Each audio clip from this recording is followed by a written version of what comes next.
an issue to do with ethnicity or indeed political affiliation. And that is why I'm here to debate on the adjournment motion. Honorable Speaker, I have listened keenly to what the two leaders, the leader of minority and the deputy, were saying, and I was listening to them from my office.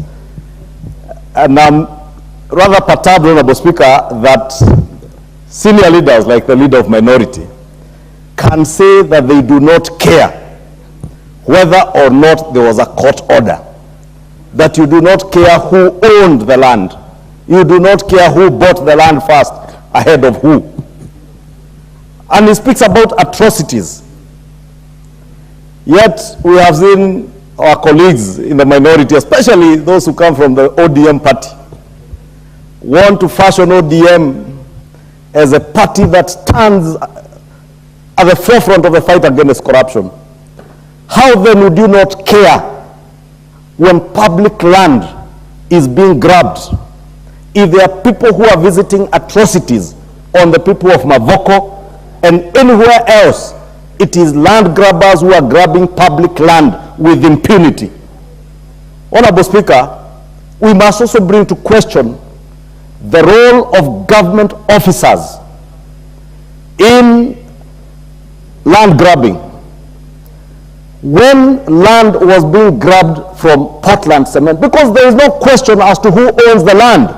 The land is owned by the East African Portland Cement Company. And even the Honorable Robert Bui knows that. He also knows that there are leaders, current leaders and former leaders in the region, including former members of parliament, former county council chairmen, former councillors who grabbed this land and have sold the land to innocent buyers, Honorable Speaker. Honorable Speaker, it is one thing to come and pontificate here and in political rallies and funerals on the fight against corruption, then come to this house and seek to defend corruption and land grabbing.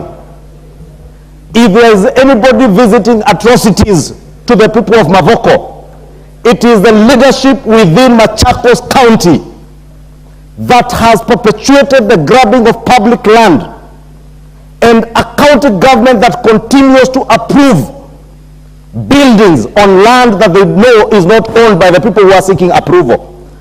How did they build houses that are approved by the county government of Machakos without requisite ownership documents, including a title deed? Those are the people who have visited atrocities on the people of Machakos and Mavoko. The governor Machakos County, former chairman of county councils in Mavoko, like the member from Mavoko, who is a former chairman of the county council, must be held to account. They must tell the people of Kenya how and when was this land grabbed, what were their roles, because you cannot hide behind politics, as I have seen the Honorable Robert Mbui attempting to do in raising issues about where people are being evicted. Robert Mbui were with you in this house when the Uhuru Kenyatta government evicted people from Madare on the sewer.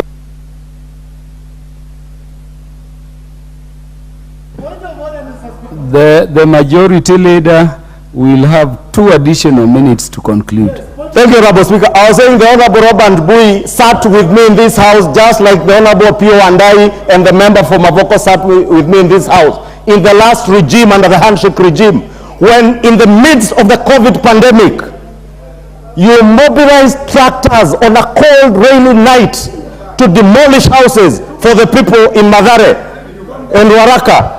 And you never condemned, you are cheering.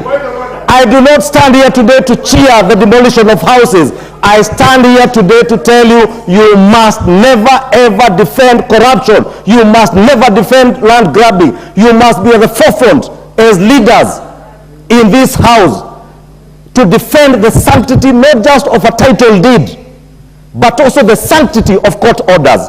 The leader of minority cannot say he does not care whether there is a court order or not. What will happen tomorrow, Honorable Speaker, If people invade the Honorable Pio's 2-acre farm in Ugunja, or his 20 acres,